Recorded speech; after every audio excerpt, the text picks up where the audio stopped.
ពឹងអ្នកដតីណាបានដែរ Wow លោកទាំងអស់រាប់ពាន់លានអ្នកទេវតាទាំងអស់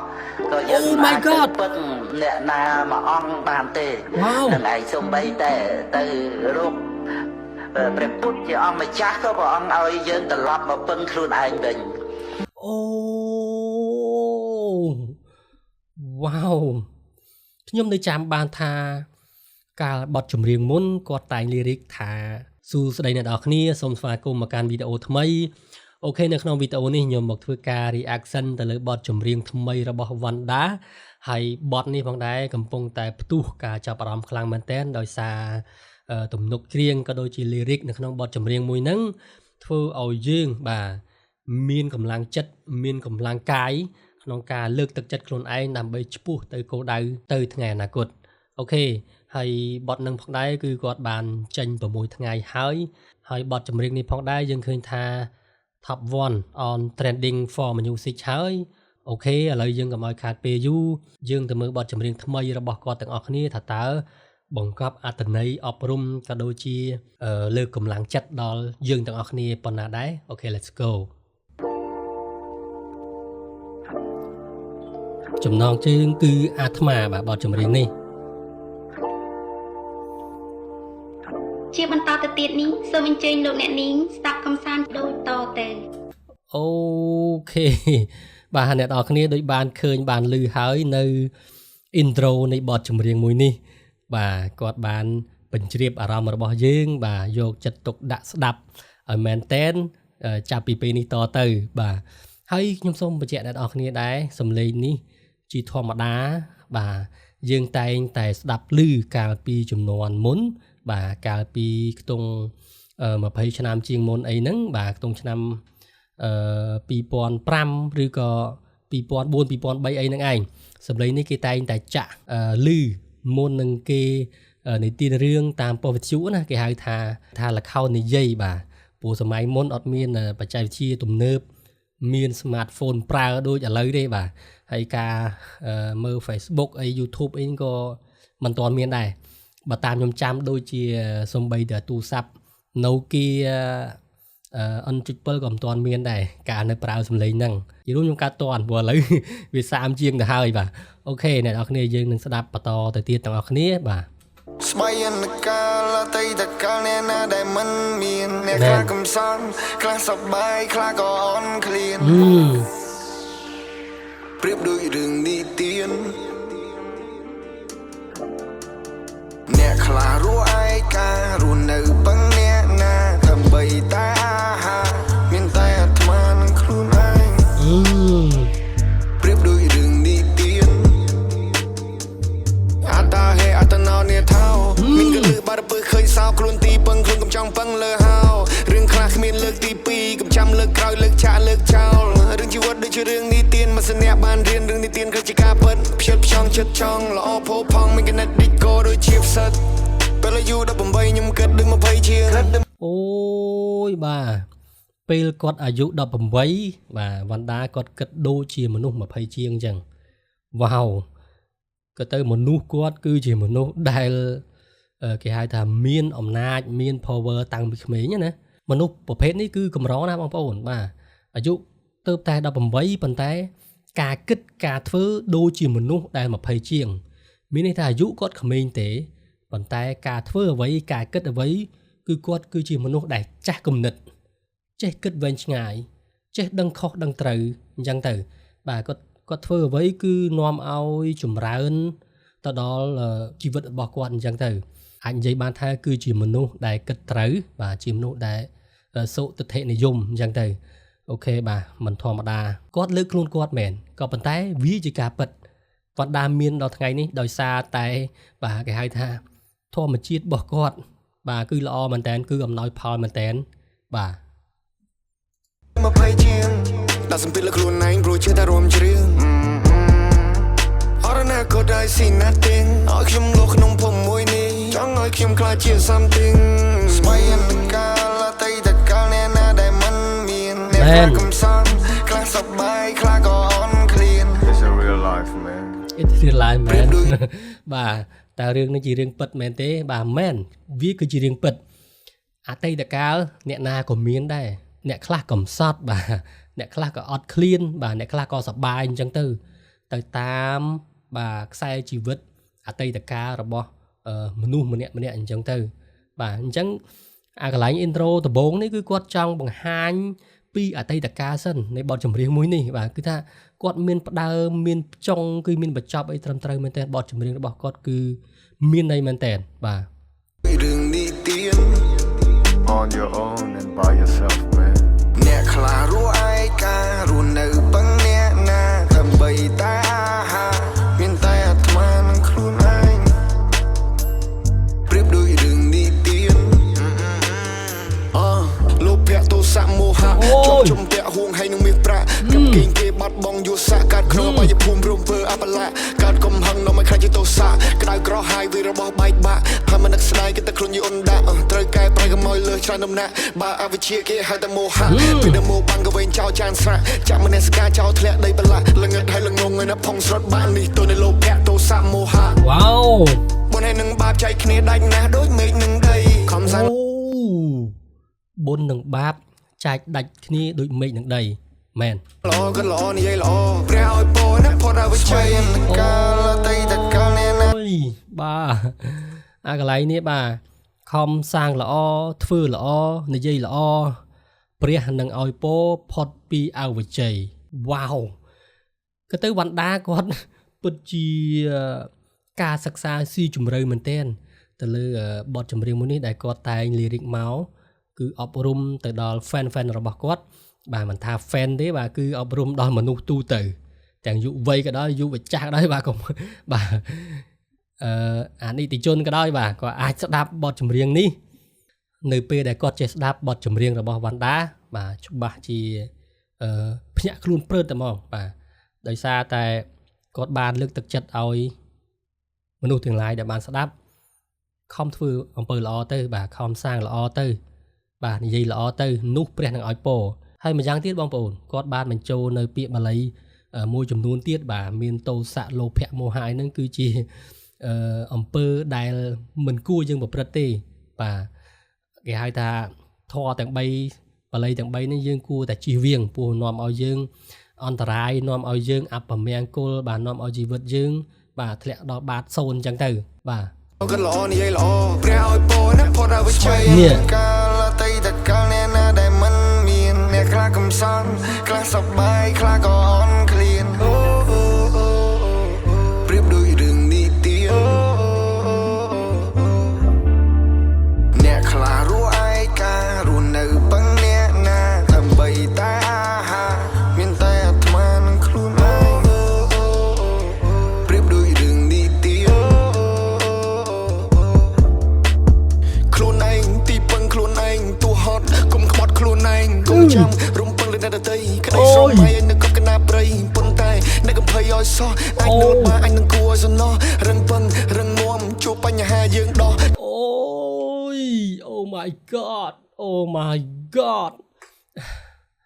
បាទខ្ញុំស្ដាប់អាកន្លែងនេះមិនដឹងថាអ្នកទាំងអស់គ្នាយ៉ាងម៉េចទេប៉ុន្តែសម្រាប់ខ្ញុំនៅពេលដែលស្ដាប់ lyric ត្រង់ឃ្លានេះគឺធ្វើឲ្យខ្ញុំព្រឺក្បាលបាទខ្ញាក់បាសទៅលើតែម្ដងអាចនិយាយចង់បាសលកជីហើយបាទបងប្អូនទាំងអស់គ្នាពីព្រោះ lyric នេះអប់រំដល់យើងខ្លាំងមែនតែនបាទបណ្ដោះឆន្ទៈរបស់យើងខ្លាំងមែនតែនវណ្ដាខ្ញុំសរសើរគាត់ត្រង់ហ្នឹងអ្នកទាំងអស់គ្នា lyric របស់គាត់មួយតែងតែលើកទឹកចិត្តទៅដល់យើងដែលជា fan របស់គាត់ដែលជាអ្នកស្ដាប់បទចម្រៀងរបស់គាត់ធ្វើឲ្យយើងរឹងមាំបាទរឹងពឹងរឹងមាំជួបបញ្ហាយើងដោះបាទគ្មាននរណាអាចជួយយើងបានទេយើងត្រូវតែប្រឈមនឹងបញ្ហាហ្នឹងហើយយើងមិនអាចទៅពឹងអ្នកដទៃទេបាទអត្តន័យកន្លងមកយើងឃើញជាក់ស្ដែងហើយមានតែអាត្មាខ្លួនឯងទេដែលអាចជួយខ្លួនឯងបានដែលធ្វើឲ្យជីវិតរបស់ខ្លួនឯងមានភាពរីកចម្រើនបាទមានភាពគេហៅថាជោគជ័យបើមិនជាយើងមិនប្រឹងយើងពឹងលើអ្នកដទៃគឺជីវិតយើងមិនអាចប្រសើរឡើយ គ្មានអ្នកណាល្អឥតខ្ចោះចង់កណ្ដាលសមុទ្រក៏អាចរសាទៅកោជីវិតមួយនេះកុំចោលវាអសោះស៊ីអូយបាទ Oh my god មួយនេះជីវិតមួយនេះកុំចោលវាឲ្យសោះកុំចោលវាអសោះស៊ីអត់ស៊ីឃ្លានក្រៀមក្រោះស៊ីឃ្លានក្រៀមក្រោះធំពេញវ័យឲ្យកុំធ្វើលេះលោះទឹកនៅមិនស្អាតទេបើនៅមិនច្រោះអាចបិទបានទោះបីមានបង្ហំចន្លោះបណ្ ដាក់លោកភ័ក្រទោសមោហៈលះបងឲ្យអស់អ្នកនឹងងាយភ្ញាក់ដូចជាត្រូវបានគេដាក់រៀនឲ្យកម្លាំងចិត្តខ្លួនឯងរឿងល្អនៅចាំអ្នកច្រើនណាស់ Oh my god Oh my god បាទស្ដាប់ឃ្លាណាក៏ព្រឺក្បាលដែរបាទព្រឺខ្លួនតែហ្មងបាទស្រួតតែហ្មងបាទនេះរៀនឲ្យកម្លាំងចិត្តខ្លួនឯងបាទអូខេរឿងល្អនៅចាំអ្នកច្រើនណាស់យើងត្រូវតែឲ្យកម្លាំងចិត្តឲ្យខ្លួនឯងមានរឿងល្អជាច្រើនទៀតនៅរងចាំយើងអញ្ចឹងយើងមិនអាចបាក់ទឹកចិត្តបានទេជួបបញ្ហាយើងដោះបាទយើងត្រូវតែរឹងពឹងរឹងមាំជួបបញ្ហាយើងដោះអូខេមានន័យណាស់បាទអ្នកទាំងអស់គ្នាមានន័យខ្លាំងមែនតើបណ្ដាបទនេះគឺខ្ញុំមិនមែនឲ្យ10លើ10ទេគឺឲ្យ1000លើ10ប៉ុណ្ណោះបាទវ៉ាវមិនធម្មតាទេអត្ថន័យបទចម្រៀងរបស់គាត់មួយបទនេះគឺខ្លាំងមែនតើអាត្មាតែ2ម៉ាត់ទេក៏ប៉ុន្តែនៅក្នុង lyric នេះគឺបានបញ្យល់ជូនអ្នកទាំងអស់គ្នាអស់ហើយបាទគឺមានន័យស៊ីជម្រៅណាស់ច្រើនណាស់ greatness you cannot rush ត្រូវចេះកិច្ចអ្វីដែលនាំប្តីផ្ដាស់ពេលអាយុ20ជាងខ្ញុំគឺដូច30ជាងទៀតដល់សម្ពាធខ្លួនឯងព្រមមិនចង់ឲ្យវាព្រៀងជីវិតអូបាទអ្នកទាំងអស់គ្នានៅពេលដែលគាត់អាយុ18ក៏ប៉ុន្តែការគិតការធ្វើគាត់ដូចជាមនុស្សដែល20ជាងនៅពេលដែលគាត់អាយុ20បាទគាត់គិតគាត់ធ្វើដូចជាមនុស្សដែល30ជាងអញ្ចឹងមានន័យថាមនុស្សគាត់គឺគេហៅថាការធ្វើអ្វីមួយក៏ដោយការសម្រេចចិត្តអ្វីមួយក៏ដោយគឺចាស់គំនិតចាស់ចិត្តបាទធ្វើអ្វីមិនសមនឹងអាយុទេគាត់គឺជាមនុស្សដែលគេហៅថាចាស់ចិត្តចាស់គំនិតជាងអាយុអញ្ចឹងណាបាទមនុស្សប្រភេទហ្នឹងគឺកម្រណាស់អ្នកទាំងអស់គ្នាជាការពិតបាទគាត់គឺជាមនុស្សបែបហ្នឹងទើបនាំឲ្យវិថីជីវិតរបស់គាត់សពថ្ងៃជោគជ័យដល់កម្រិតនេះបាទគាត់នៅតែជា top 1 rapper in Cambodia បាទអត់មានបញ្ហាអាចទៅដណ្ដើមកៅអីរបស់គាត់បានទេវ៉ាន់ដាសពថ្ងៃនេះបាទចិត្តខ្លួនឯងរឿងល្អនៅចាំអ្នកច្រើនណាស់ greatness you cannot rush ត្រូវចេះកិច្ចអ្វីដែលនាំប្តីផ្ដាស់ពេលអាយុ20ជាងខ្ញុំគឺដូច30ជាងដល់សម្ពាធខ្លួនឯងព្រមមិនចង់ឲ្យវាព្រៀងជីវិតនេះឡើងចោលដោយសង្ខារដែលមិនទៀងចង់បង្ហើរឿងទៅតាមចម្រៀងសូមយកព្រះពុទ្ធធ្វើជាប្រធានស្វែងកាលអតីតកាលអ្នកណាដែលមិនមានអ្នកខ្លះកំសត់ខ្លះសប្បាយខ្លះក៏អន់ឃ្លានប្រៀបដូចរឿងនីតិអ្នកខ្លះរស់ឯការស់នៅពឹងអ្នកណាដើម្បីតែអាហារមានតែអាត្មានឹងខ្លួនឯងប្រៀបដូចរឿងនីតិជីវិតរបស់យើងនឹងមិនអាចពឹងអ្នកដទៃណាបានដែរវ៉ាវលោកទាំងអស់រាប់ពាន់លានអ្នកទេវតាទាំងអស់ក៏យើងមិនអាចពឹងអ្នកណាមួយអង្គបានទេនឹងឯងសំបីតែទៅរកព្រះពុទ្ធជាអង្គម្ចាស់ក៏ព្រះអង្គឲ្យយើងត្រឡប់មកពឹងខ្លួនឯងវិញអូវ៉ាវខ្ញុំនៅចាំបានថាកាលបទចម្រៀងមុនគាត់តែង lyric ថា hip hop ក៏ស្ដាប់ព្រះធម៌ក៏ស្ដាប់វ៉ាវគាត់ធ្វើអីនៅក្នុងបទចម្រៀងមួយគឺគាត់បានសំឡឹងទៅអនាគតវែងឆ្ងាយមែនតើអ្នកនរគ្នាយើងឮ lyric នឹងនៅក្នុងបទចម្រៀងមុនក៏ប៉ុន្តែឥឡូវនេះគាត់បានបញ្ចូលហើយយើងបានស្ដាប់ទាំង hip hop បានស្ដាប់ទាំងព្រះធម៌វ៉ាវបាទគាត់រកនឹកចំណុចនេះឃើញបាទខ្ញុំពិតជាមិនសរសើរមិនបានទេអូខេបណ្ដាធ្វើបានល្អបទចម្រៀងមួយនេះធ្វើបានល្អដោយបងប្អូនបានដឹងហើយបច្ចុប្បន្ននេះសម័យនេះបាទសម័យបច្ចេកវិទ្យា AI នេះគឺកម្រណាស់ដែលមានយុវជនយកចិត្តទុកដាក់ស្ដាប់ព្រះធម៌បាទក៏ប៉ុន្តែវ៉ាន់ដាគាត់ឆ្លាតដោយសារតែមនុស្សឥឡូវមិនសូវចូលចិត្តស្ដាប់ព្រះធម៌ឥឡូវគាត់បានបញ្ជ្រាបព្រះធម៌ទៅលើបទចម្រៀងរបស់គាត់អញ្ចឹងมันអាចគិតវេះបានទេគឺនឹងទទួលបាននៅសារដ៏មានន័យខ្លីប៉ុន្តែខ្លឹមនេះជូនទៅដល់ fan របស់គាត់ជូនទៅដល់អ្នកដែលស្ដាប់បទចម្រៀងរបស់គាត់បាទអត្ថន័យនេះក៏ស៊ីជម្រៅទៀតខ្លឹមសារនេះក៏ស៊ីជម្រៅទៀតវាស័ក្តិសមទៅនឹងបទចម្រៀងរបស់គាត់ដែលព្រះអង្គគាត់បានសម្ដែងមិញហ្នឹងបាទសូម្បីតែទៅរកព្រះពុទ្ធក៏ព្រះពុទ្ធឆ្លើយតបមកវិញដែរថាមានតែពឹងខ្លួនឯងទេមិនមានអ្នកណាដែលអាច ជួយយើងបានមិនមានព្រះបាទព្រះរាប់ពាន់អង្គក៏មិនអាចជួយយើងបានដែរមានតែអាត្មាខ្លួនឯងទេបាទដែលត្រូវជួយខ្លួនឯងដួលកន្លែងណាងើបកន្លែងហ្នឹងពាក្យនេះនៅតែត្រឹមត្រូវហើយអ្នកនរគ្នាត្រូវតែចាំទុកដើម្បីលើកទឹកចិត្តឲ្យខ្លួនឯងដោយលោកបណ្ឌិតកែមលីគាត់បានបន្សល់ពាក្យស្លោកមួយដែរថាជូតទឹកភ្នែកហើយបន្តដំណើរទៅមុខកុំអស់សង្ឃឹមជូតទឹកភ្នែកហើយបន្តដំណើររបស់អ្នកទៅមុខទៀតតែយើងមិនអាចនឹងបោះបង់ខ្លួនយើងចោលទេនឹងឯងជីវិតរបស់យើងនឹងមិនអាចពឹងអ្នកដទៃណាបានឡើយ វ៉ាវវណ្ណដាធ្វើបានវ៉ាវវ៉ាវវ៉ាវវ៉ាវអូខេបាទអ្នកទាំងអស់គ្នាមានអារម្មណ៍ក៏ដូចជាយល់យ៉ាងណាដែរទៅលើបទចម្រៀងរបស់គាត់ពេលនេះបាទហើយខ្ញុំសង្ឃឹមថាអ្នកទាំងអស់គ្នានឹងគេហៅថា replay ស្ដាប់ហើយស្ដាប់ទៀតស្ដាប់ហើយស្ដាប់ទៀតនៅពេលដែលអ្នកទាំងអស់គ្នាបានស្ដាប់បទចម្រៀងនេះអ្នកទាំងអស់គ្នាច្បាស់ជាភ្ញាក់ខ្លួនឯងព្រឹតច្បាស់ជាមានអ្វីមួយយ៉ាងមកលើកទឹកចិត្តអ្នកទាំងអស់គ្នាមកផ្ដល់កម្លាំងចិត្តជូនអ្នកទាំងអស់គ្នាជាមិនខានឡើយវណ្ណដាធ្វើបទនេះគឺល្អខ្លាំងមែនតើបាទល្អខ្លាំងបាទតសើមិនអាចកាត់ថ្លៃបានណាអូខេហើយខ្ញុំក៏ស្ដាប់បទនេះច្រើនដែរបាទស្ដាប់ហើយស្ដាប់ទៀតបាទធ្វើឲ្យយើងមានកម្លាំងកំហែងបន្តការងារទៅមុខទៀតទោះបីជាជួបនៅស្ថានភាពបែបណាក៏ដោយ